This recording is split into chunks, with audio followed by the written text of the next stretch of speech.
അടുത്ത വാർത്തയിലേക്ക് പോയാൽ ഹിമാചൽ പ്രദേശിൽ കുടുങ്ങിയ മലയാളികളൊക്കെ സുരക്ഷിതരാണ്.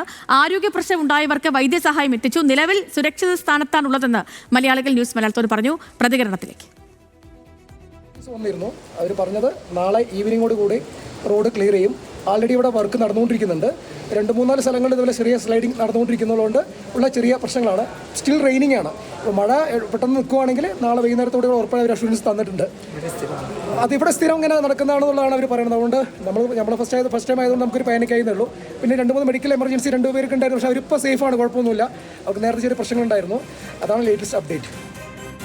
ശരത്ലാലാണ് വിവരങ്ങളും ഉള്ളത്. ശരത്ത്, പ്രതികരണങ്ങൾ പുറത്തു വരുമ്പോൾ ആശ്വാസകരമാണ് കാര്യങ്ങൾ. അതെ, കാരണം ഇപ്പോൾ അവർക്ക് ജില്ലാ ഭരണകൂടത്തിന്റെ പൂർണ്ണ സഹകരണം ലഭിച്ചിട്ടുണ്ട്. വൈദ്യസഹായം ലഭിച്ചിട്ടുണ്ട്. 3 പേർക്ക് ശ്വാസം എടുത്ത് ഓക്സിജന്റെ കുറവുമായ ആരോഗ്യ പ്രശ്നങ്ങളായിരുന്നു. ഇതിനുള്ള മരുന്നുകളും മറ്റ് സംവിധാനങ്ങളും ഒരുക്കിയിട്ടുണ്ട്. അതുകൊണ്ട് തന്നെ ഇപ്പോൾ അവർ വളരെ സുരക്ഷിതരാണ്. ഭക്ഷണമുണ്ട്. ഇപ്പോൾ തൽക്കാലം സുരക്ഷിതമായ സ്ഥലത്താണ് താമസിക്കുന്നത്. വളരെ ചെറിയ മഴ പെയ്യുന്ന ഒരു സ്ഥലമാണ്. അവിടെയാണ് ഇപ്പോൾ അവരെ താമസിപ്പിച്ചിരിക്കുന്നത്.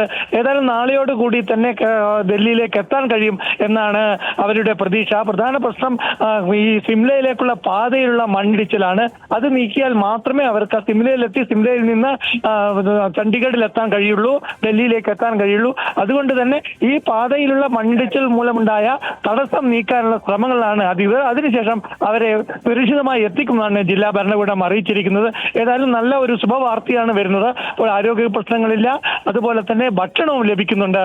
ലക്ഷ്മി. ഓക്കെ ശരത്ത്, ശരി, ആശ്വാസകരമാണ് കാര്യങ്ങളൊക്കെയും. വിവരങ്ങൾ നൽകുകയായിരുന്നു ഡൽഹിയിൽ നിന്നും ശരത് ലാൽ.